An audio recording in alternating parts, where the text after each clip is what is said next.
For a moment there, the Trump administration thought they had successfully moved Epstein out of the headlines after capturing Maduro and militarily invading Venezuela. The capture of Maduro was successful, the military did a good job, but what follows is a nation-building exercise where the United States may have to go boots on the ground after we didn't even successfully remove the regime.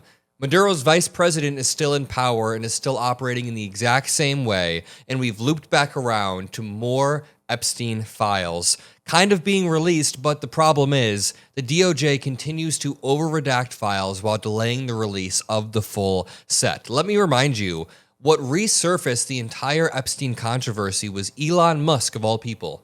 While he was feuding with Trump, as he was in the administration working with them, he said, time to drop the really big bomb. At Real Donald Trump is in the Epstein files. That is the real reason they have not been made public. Have a nice day, DJT. Remember, Elon Musk was the person who was inside. He had all of the information and the data in the White House, and that was his job, was to go through and sift through the data, find ways for abuse, so he knows this. He understands this. We can also point back to this Pam Bondi clip. And this is something Donald Trump has talked about. The DOJ may be releasing the list of Jeffrey Epstein's clients. Will that really happen?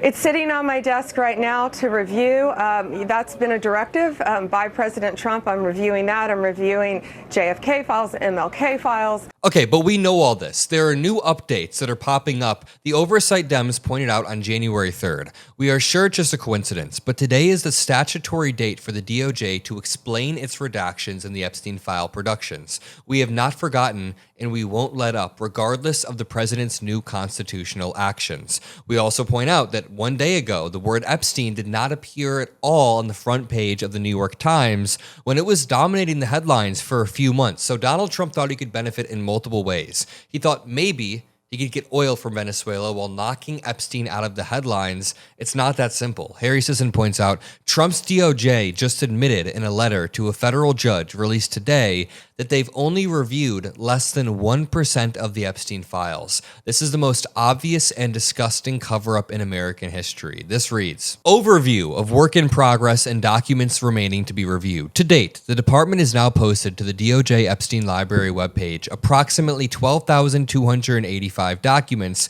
comprising of approximately 125 pages in response to the Epstein Files Transparency Act. There are now more than 2 million documents potentially responsive to the act that are in various phases of review. I'm going to say that this is a larger cover-up than Watergate in size, scope, and scale due to the multi-department aspect of it. Watergate, the main cover-up was concentrated within Nixon's main cabinet. Of course, it was awful. It was a massive scandal that dominated the headlines. But this is throughout the entire administration, from the FBI to the DOJ to the president himself, actively working to cover this up, actively slow rolling it. We may not see some of the files until Trump leaves office, according to the DOJ. Epstein's emails also show that Jeffrey Epstein was helping Russia blackmail Donald Trump. Joni says, I will continue posting about this until more people are aware. This says, Shurkin was great from Jeffrey Epstein. He understood Trump after our conversations. It is not complex. He must be seen to get something. It's that simple. Someone responded, I think you might suggest to Putin that Lavrov can get insight on talking to me. Shurkin used to, but he died. Both of these messages from Jeffrey Epstein saying that he can help the Russians manipulate Donald Trump. Here's Don Lemon on the Epstein files. What's in those Epstein files? I mean, come on, what is in those Epstein files? Because every time that story gets close to daylight, something else explodes. A new crisis, a new emergency, a new headline that pulls everyone's attention away. We were promised transparency. We were promised the truth. Instead, we got delays. We got silence. We got noise. And then suddenly, nobody's talking about Epstein right now. Nobody's talking about the delays, the chaos, that we're not going to be able to get it all out on time. There are a million more files. No one is talking about that, the no context to the files. Nobody's talking about who's named, talking about who's nervous. We're talking about Venezuela and a situation that Donald Trump likes to do, a playbook that he chooses to use all the time. He extracts from the same playbook. He runs the same play over and over.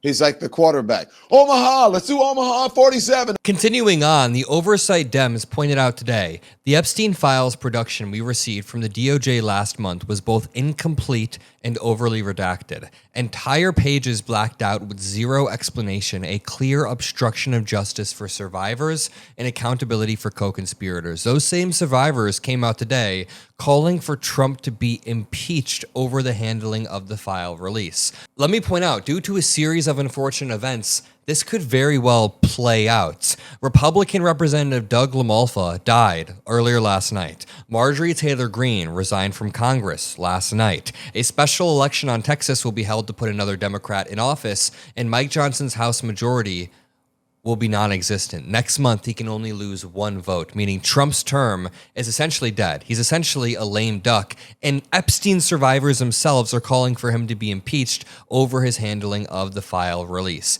8 of the main Epstein survivors are calling for the impeachment of Donald Trump, as well as demanding an investigation into Attorney General Pam Bondi and FBI boss Kash Patel. The Colombian president Gustavo Petro even called out Trump and said a clan of pedophiles is trying to destroy our democracy. Un clan de pedófilos quiere acabar la democracia en Colombia. Duro, sí, pero ahí está la realidad. Y para que no salga la lista, entonces nos envían acorazados a matar pescadores de esta ciudad.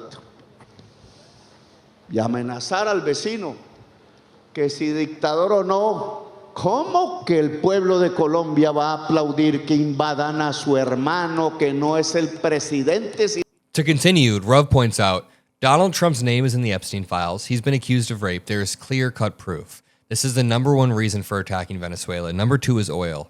Someone says Trump is still a pedophile no matter how many countries he bombs. Here's Epstein in 2010. Have you ever had a personal relationship with Donald Trump?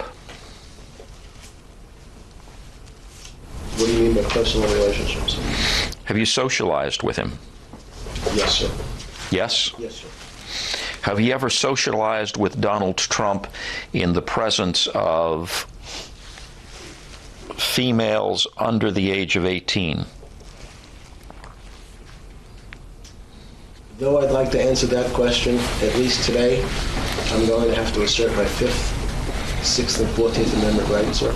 And then Donald Trump in 2016, if you're innocent, why are you taking the 5th Amendment? Maybe ask that to your friend Jeffrey Epstein.